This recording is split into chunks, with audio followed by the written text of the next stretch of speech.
Bien-aimés dans le Seigneur, que la paix et la grâce de notre Seigneur Jésus-Christ soient avec vous tous. Amen.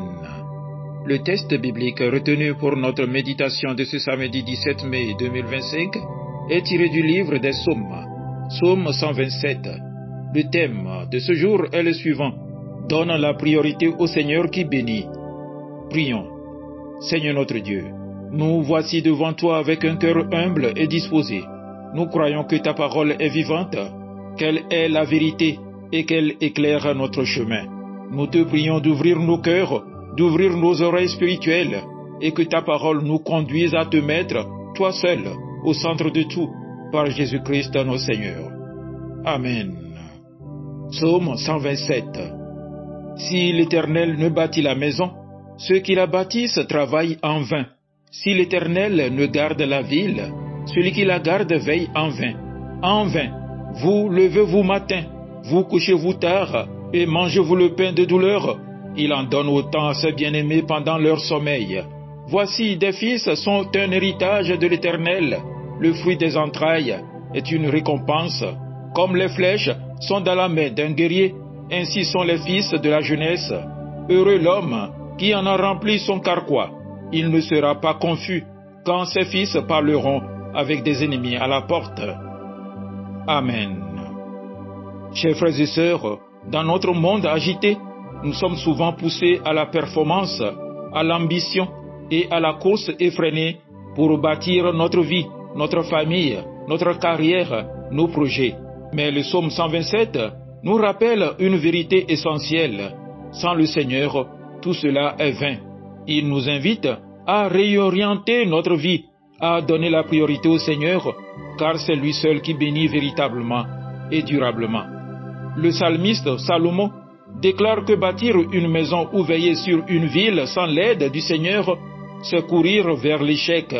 Cela ne veut pas dire qu'il ne faut pas travailler, mais que le travail détaché de Dieu ne garantit ni la réussite, ni la paix. Dieu est le fondement de toute entreprise stable et durable. La maison représente notre foyer, nos projets, nos entreprises. S'ils ne reposent pas sur Dieu, ils n'ont pas de solidité. Le roi Salomon nous enseigne que tous nos efforts déployés au travail sont inutiles sans la bénédiction du Seigneur. Le travail est un don de Dieu. Après la chute, le travail est devenu difficile parce que Dieu a maudit le sol à cause du péché. Au lieu de s'humilier, les hommes sont devenus arrogants. Ils se sont mis à penser qu'ils pouvaient produire des bons fruits par leurs propres efforts. Ils se sont mis à s'enorgueillir de leurs accomplissements. Pensez à la tour de Babel. L'orgueil a poussé les hommes à construire cette tour. Ils s'imaginaient pouvoir bâtir une tour jusqu'au ciel par leur propre force. Dieu a mis fin à leur projet. Leur travail était inutile. Si l'Éternel ne bâtit la maison, ceux qui la bâtissent travaillent en vain. Il y a beaucoup de gens habiles et laborieux qui ont la même attitude aujourd'hui. Ils refusent de reconnaître que Dieu est la source de tout ce qu'ils possèdent. Ils prétendent que Dieu n'a rien à voir avec le succès qu'ils ont dans leur travail ou dans leur entreprise. Nous savons qu'au bout du compte, leur succès ne va pas durer longtemps. La vie est courte et un jour, nous allons nous présenter devant Dieu. Ceux qui s'imaginent indépendants vont s'apercevoir qu'ils ont travaillé toute leur vie en vain pour absolument rien. Les accomplissements de ceux qui meurent en dehors de Jésus-Christ vont disparaître en fumée. Mon frère, ma sœur, ne construis pas ta vie sur tes propres forces, tes ambitions ou ta sagesse humaine. Invite Dieu à être l'architecte de ton existence. Regardons le verset 2. En vain, vous levez-vous de bon matin, vous couchez-vous tard et vous mangez le pain de douleur. Il en donne autant à ses bien-aimés pendant leur sommeil. Ce verset nous parle d'un style de vie, celui de l'homme inquiet, l'homme stressé, l'homme qui croit que tout dépend de lui-même. Il se lève tôt, il se couche tard, il travaille dur, et pourtant, il ne trouve ni paix, ni abondance, ni satisfaction. Mais Dieu dit, moi, je donne à mes bien-aimés pendant qu'ils dorment. Ce n'est pas un appel à la paresse, mais à la confiance en Dieu. Travaillez, oui, mais mettez Dieu en premier. Faites votre part, mais laissez Dieu faire la sienne. Dieu peut ouvrir une porte pendant que tu dors. Dieu peut toucher le cœur d'une personne pendant que tu pries. Dieu peut faire en une nuit ce que toi tu essaies depuis 10 ans. Fais-lui confiance, donne-lui la priorité. Jésus est le bien-aimé de son Père, le bien-aimé par excellence. Celui-ci est mon Fils bien-aimé, en qui j'ai mis toute affection. Jésus est plein de sagesse et plein de richesse. Quand nous sommes unis à lui, nous devenons des bien-aimés du Seigneur et nous recevons gratuitement des trésors immenses. Il nous en donne beaucoup plus pendant que nous dormons que tout le salaire de ceux qui pensent être la source de leur propre bonheur. Quel Dieu plein de grâce nous avons. La suite du psaume parle des enfants comme un héritage, une bénédiction du Seigneur.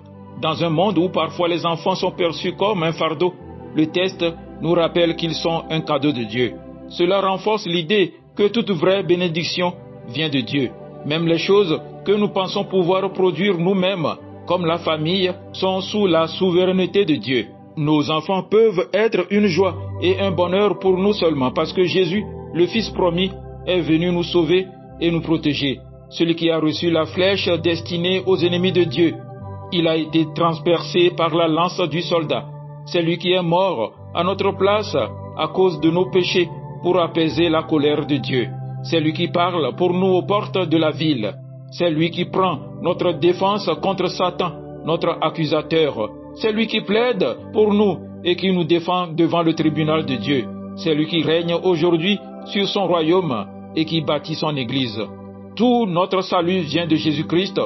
Comptons sur lui. Il est la source de toute bénédiction spirituelle. Bien-aimés, pendant notre pèlerinage sur terre, nous sommes occupés à travailler, à protéger nos villes et à prendre soin de nos familles. N'oublions jamais que nous sommes des pèlerins voyageurs. Nous sommes en marche vers la nouvelle Jérusalem. Nous allons adorer Dieu et remercier notre Sauveur pour toutes les bénédictions qu'il nous accorde si généreusement. Comptons sur lui dans toutes nos entreprises. Nos efforts ne sont pas inutiles. Que le Seigneur nous vienne en aide. Amen. Agréable journée à vous tous.